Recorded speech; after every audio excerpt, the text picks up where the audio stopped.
Hello, everyone. Happy SP Week 2025. Welcome to our 7 Days of CE's video series.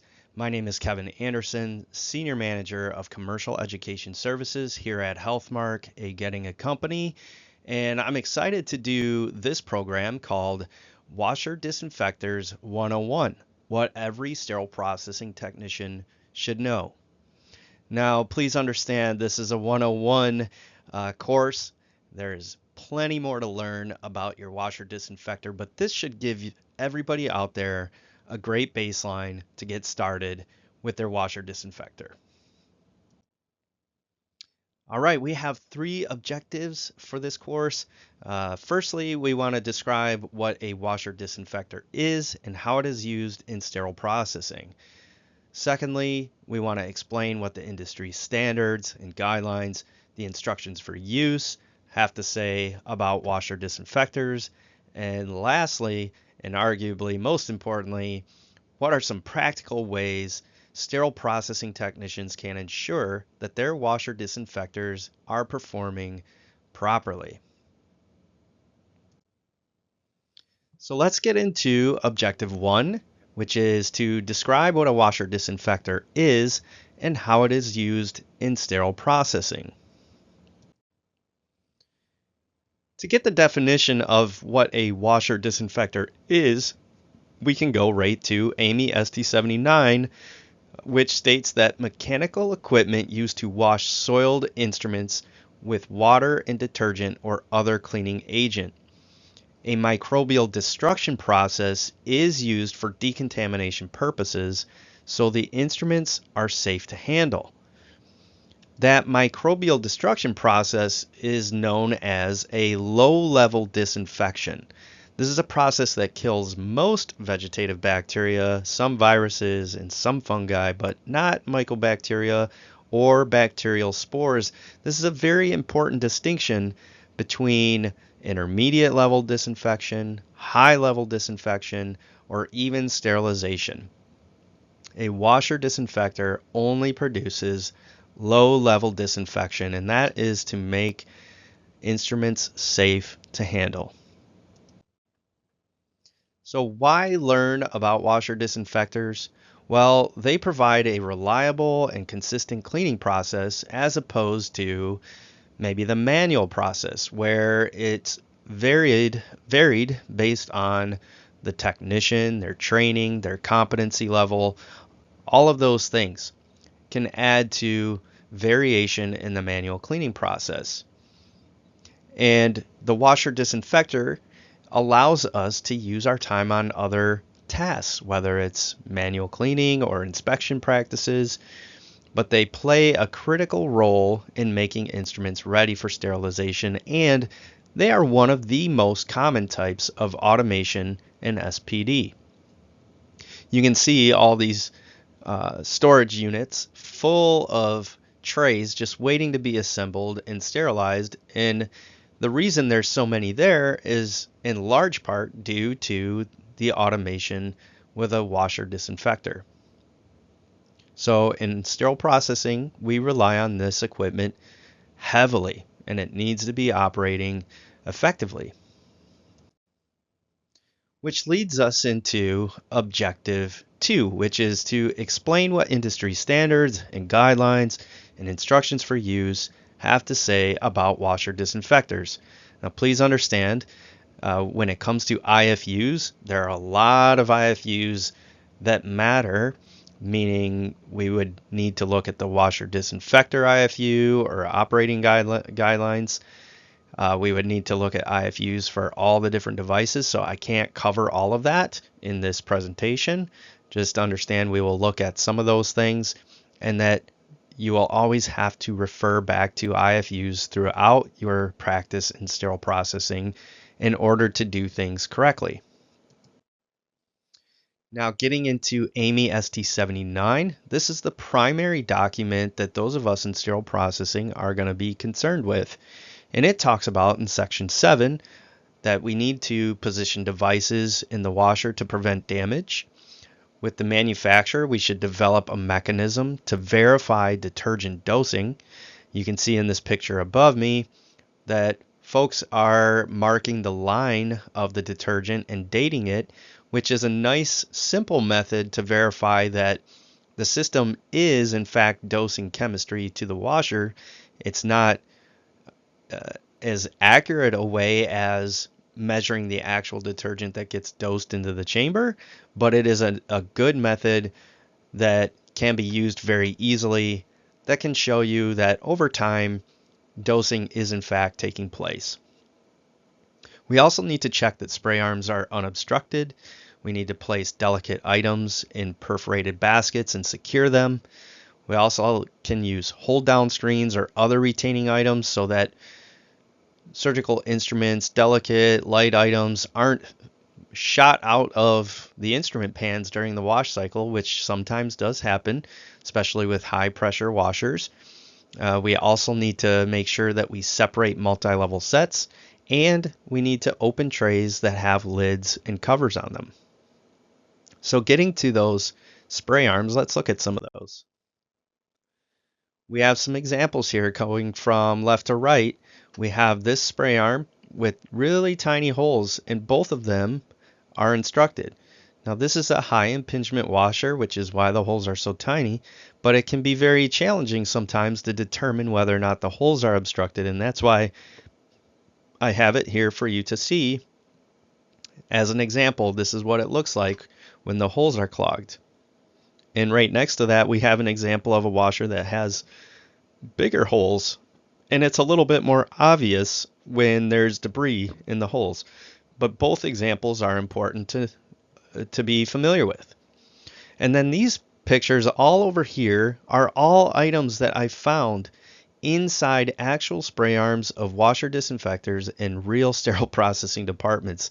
So it's really important that we take care of this cleaning equipment, because it's very easy for stuff like this to get put or pushed into the spray arms and affect the cleaning process.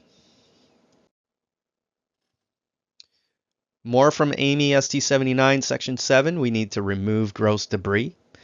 We need to remove the pre-soak chemicals, which is why you have the final rinse at the manual sink. That should be critical water. That critical water does a great job of pulling chemistry and debris off of the instruments.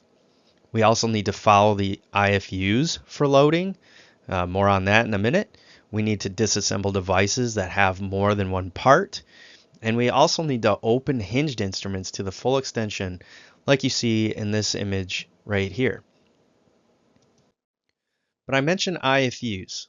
We need to look at our multi-level trays, our vendor trays, the mud boxes, and the scope trays. For example, you have scope trays right here that still have the lids on them. Folks, you can't put items or trays in there with the lids on. That is obstructing the cleaning process. Another one is the vendor trays. Here we have an example of a striker IFU. The trays are intended for sterilization, transport, and storage of medical devices. They are not designed for cleaning and disinfection in the fully equipped state. The devices must be removed from the tray for adequate cleaning results, and that pertains to manual cleaning and automated cleaning. So all these trays, vendor trays down here, where the instruments are still in the tray, the levels aren't even taken out, they're still in the tray just as they are equipped for sterilization, transport, and storage. That's inappropriate, but we can verify that with the IFU.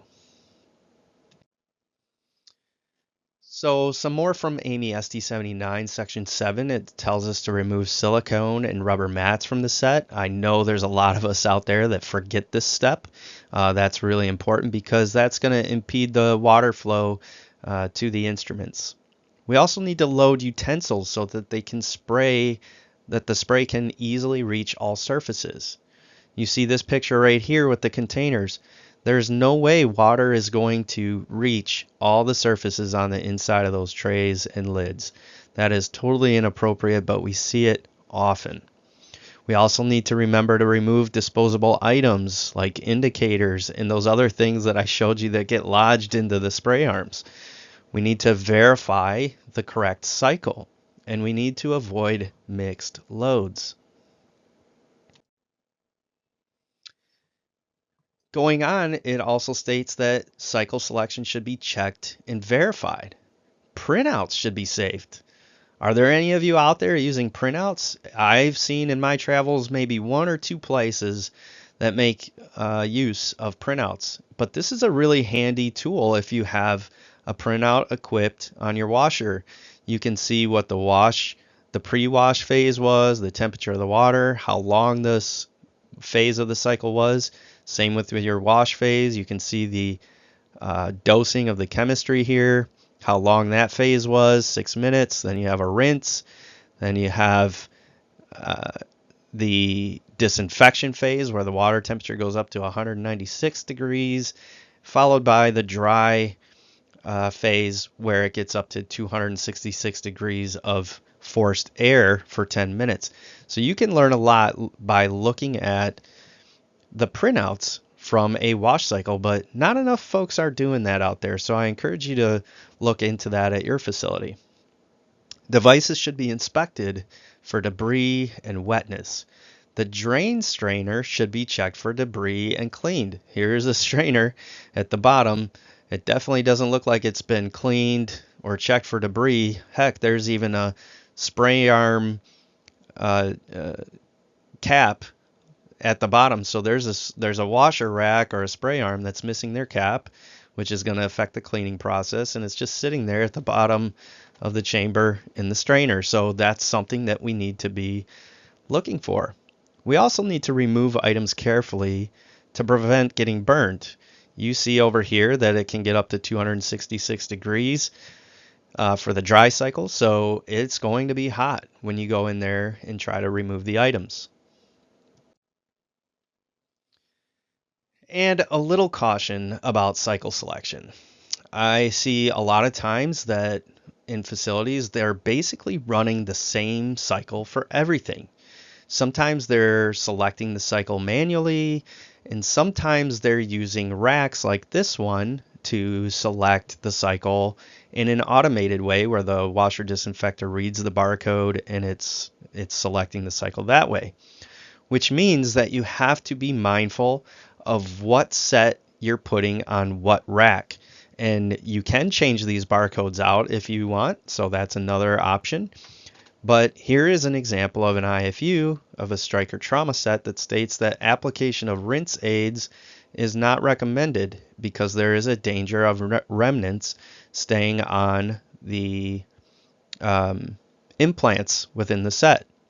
Okay, so this is something that we have to be mindful of in why we have to continuously review IFUs and make sure that we are using the correct cycle for the instruments we're trying to clean. AAMI SD79 also talks about how we should perform verification testing on all mechanical cleaning equipment.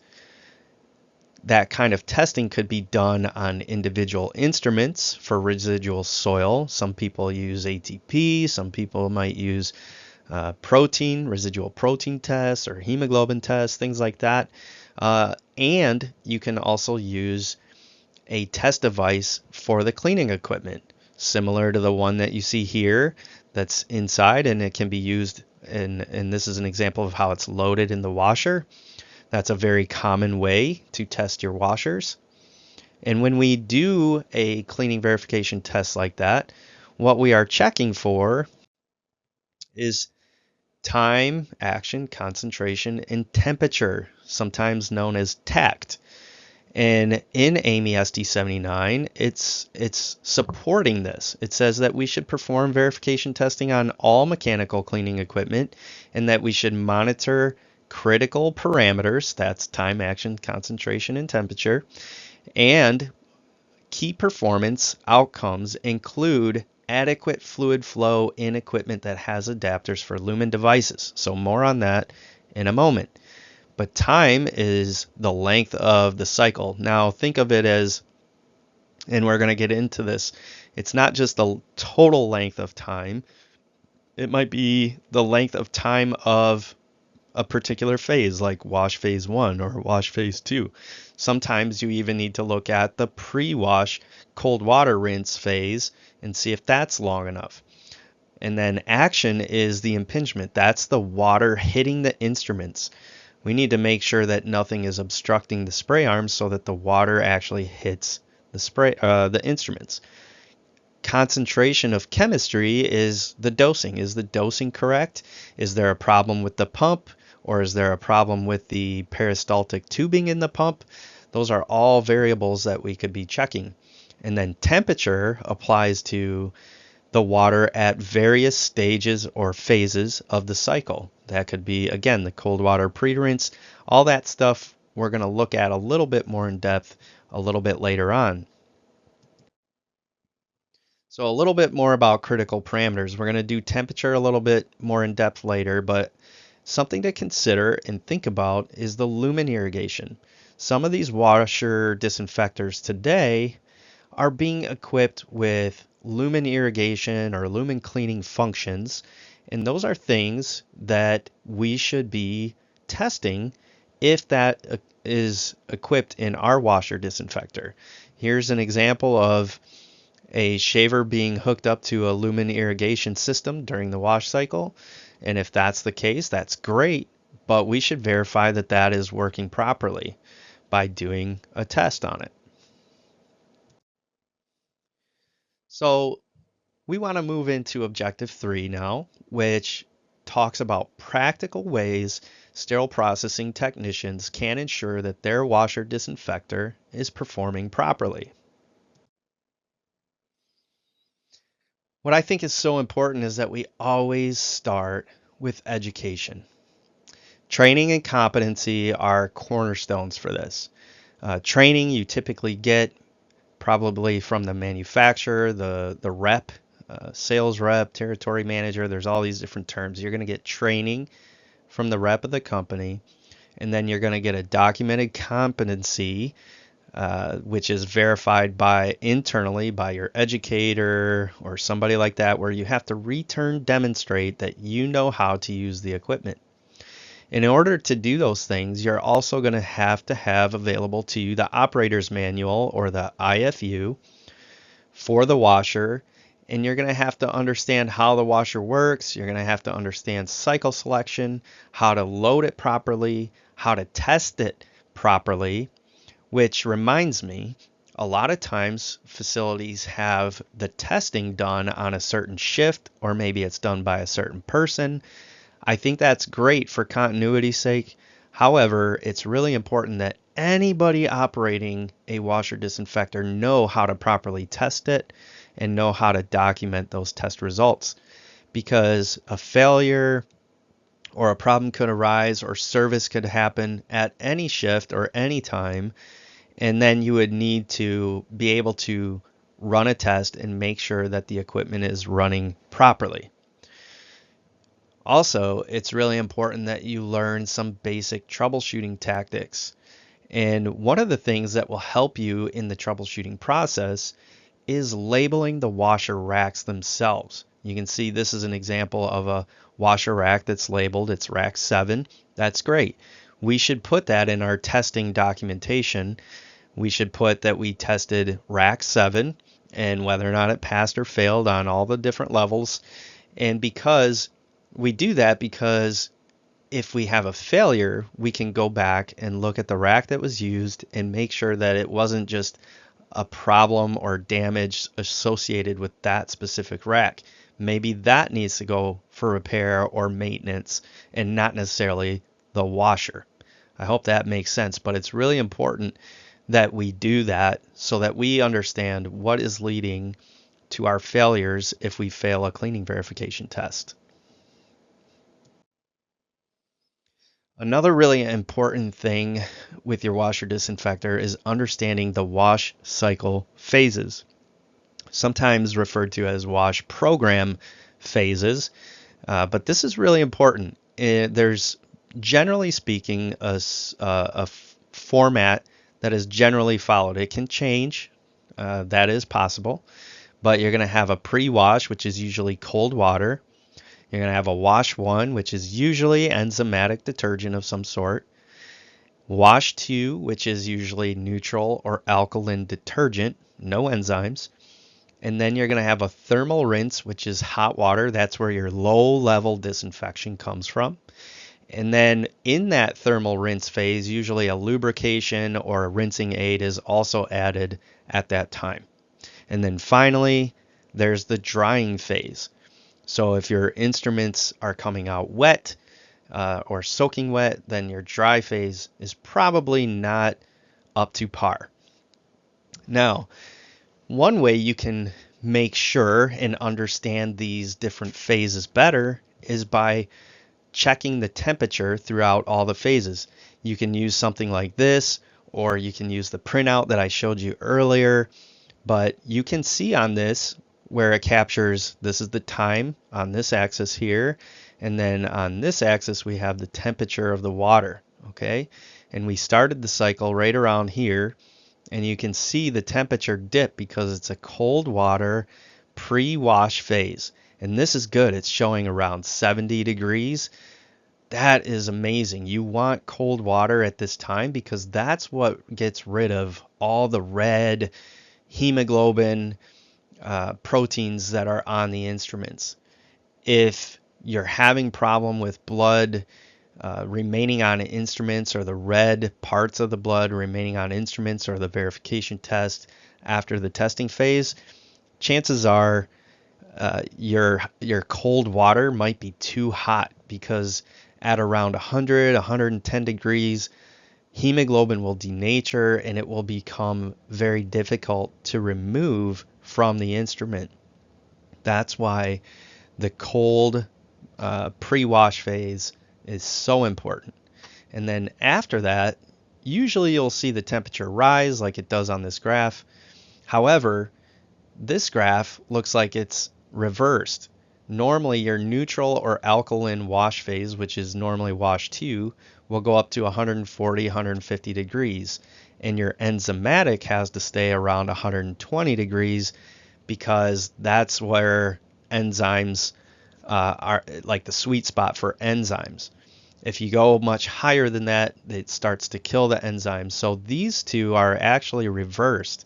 Normally the enzymatic wash 1 is here, neutral or alkaline wash 2 is here.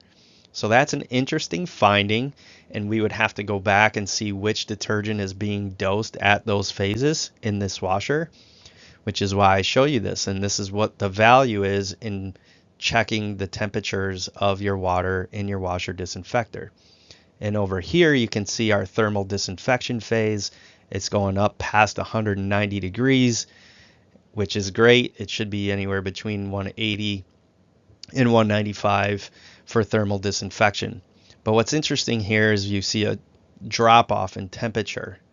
That means the dry phase isn't quite right. It should be going up some more to probably 220, 215, 220 for around 10 minutes or so to dry those instruments. So this facility was likely getting really wet instruments at the end of their wash cycle. So again, that's why it's really important to understand the phases of the wash cycle and the temperature associated with those phases and the detergents associated with those phases. So really important baseline knowledge right there. A little bit more about wash cycles. For the vast majority of instruments, you're probably going to use a baseline cycle, often referred to as the instrument cycle or instrument program. This is going to be the majority of standard stainless steel instruments. Then there might be an ortho or implant cycle. This is for trays with implants or instruments that shouldn't have rinse aid or lubricant exposure. You also could have a gentle cycle for delicate instruments. You might have a dry cycle for hand wash items. There are other cycles that you could possibly have based on the instruments that you have at your facility. A common one that I've been seeing lately is a robotic cycle. So that is a real cool new one that isn't uncommon to see now when new washer disinfectors are installed. So be familiar with the different wash cycles of the equipment that you use in your facility and what instruments are they used for. We also need to think about maintenance checklists. There are things that frontline sterile processing technicians should know and should be checking every single day, maybe weekly, maybe monthly. This is an example of a checklist or a table of items that should be checked. And this came right out of an IFU of a washer disinfector and could be put or plugged into a checklist for your department that should be done by the frontline technician. Then, in addition to that, you're going to have regular preventative maintenance, which will be done by clinical engineering, biomedical engineering. Sometimes it's a third party repair company, and sometimes it's the OEM themselves. So we need to understand what that preventative maintenance schedule is and if it's being done and where it's being documented, and do our associated tests after that preventive maintenance is performed. Another note about preventative maintenance, one commonly overlooked part with preventative maintenance is the washer gasket. You can see this is totally damaged and warped and torn, and it's leading to a flooded department. Okay, if you walk into decontam and it's just water everywhere, the chances are your gaskets are damaged or warped. And this is a very common finding as well, and it's a very easy thing to identify and then put in a work order to have it fixed. This is something that obviously can be a safety hazard for the staff in decontam, but it could also lead to your washer disinfector not operating properly because the amount of water is now diminished, the amount of detergent is now diminished, the amount of water pressure is affected, all of those things. Another important side note to remember is that there are washer gaskets on the decontam side and the assembly side. So before you go into decontam, it would be smart to check your washer gaskets on the assembly side before you go into decontam, and then check those once you're back there. Another thing to be really good at and understanding is the spray arms. We need to understand when they need to be cleaned, but we also need to be able to look at them and understand if they are in proper position and rotating properly and all of those things. One thing that stood out to me when I saw this was that this is the upper spray arm inside of a chamber. I couldn't see any of the spray holes. And then it dawned on me that in the reflection, I could see the spray holes, which means that that spray arm was returned upside down in the chamber.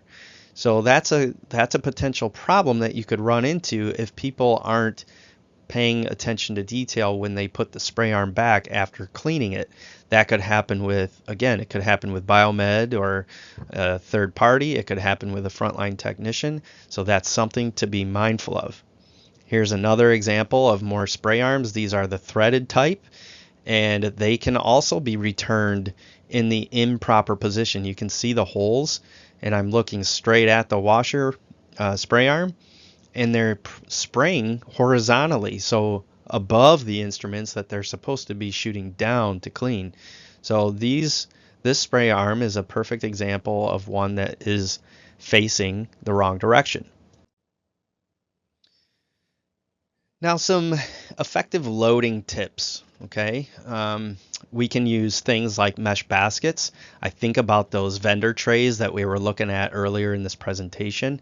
Maybe we take the items out and we put them in a basket like this. This is going to allow for water penetration and cleaning activity for all the instruments that would normally be in a tray that's designed for sterilization and transport.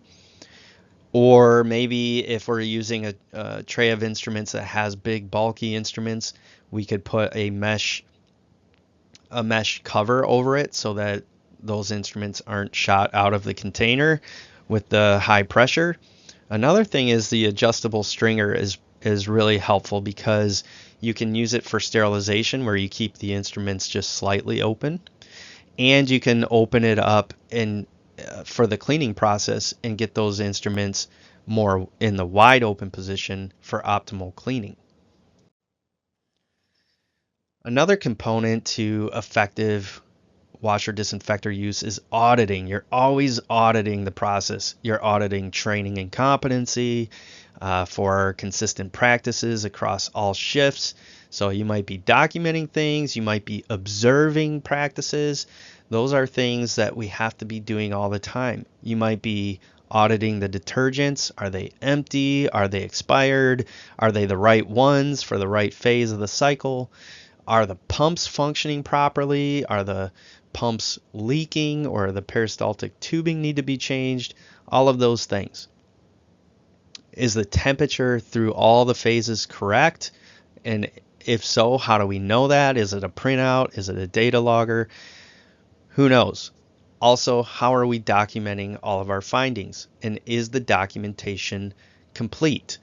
And the last thing is getting a proper cleaning result. Ultimately, that's what we want, and that's why at the assembly station we should be really inspecting for cleanliness. Now, this picture, you might be wondering why I included this here. It's because this is actually from a time when I was rounding in a department, auditing, right? Auditing the process. A vendor brought in this tray. A vendor rep or sales rep brought in this tray and said it was needed for a 1 p.m. case add-on by Dr. So-and-so. And I was looking at my watch and it was 11 a.m. All right. This was not needed for 1 p.m. tomorrow. It was needed for 1 p.m. today, which gave them 2 hours.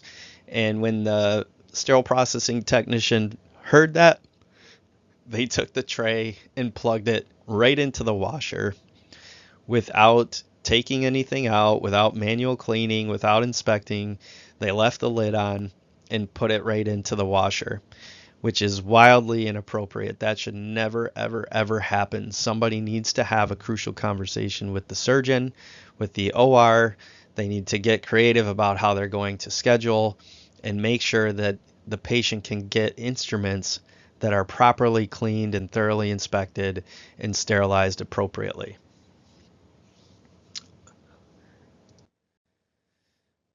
Which brings me to policy and procedures. We need to build policy and procedures that support best practices.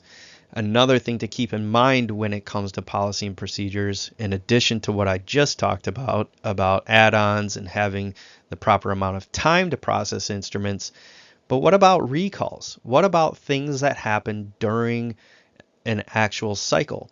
Maybe we passed our cleaning verification test for the day, but our instruments get dislodged and then they hinder the rotation of the spray arms, which then hinders the cleaning process. What do the staff do in that case? Do they conduct a recall and reset all the instruments and rerun the instrument cycle or whatever cycle they were using? Those are questions that should be addressed within your policy and procedure. And people, sterile processing technicians, should be trained to look for this kind of thing when they're unloading the washer so that they can notify the folks in decontam that, hey, this wash cycle was compromised. We need you to re-establish these trays and the instruments in the way that they should be and then rerun it. So, in summary, I believe using your washer disinfector to its full potential requires proper education. Get to know your washers. Get the training and competency you need. Know what the standards say. Know how to conduct routine testing and how to document those results. Keep up with the maintenance. Practice proper loading. Practice proper cycle selection. Don't just hit the same cycle every single time. Know your policies and procedures, and if you're a leader of a department, make sure your policies and procedures allow for your staff to troubleshoot problems and to make sure that their washer disinfector is working properly. And then lastly, make sure you audit the process. Whether it's a formal checklist type audit, whether it's rounding and observing what's going on and how people are interfacing with the equipment, all of those methods are important. So I just want to say thank you for taking the time to watch our program.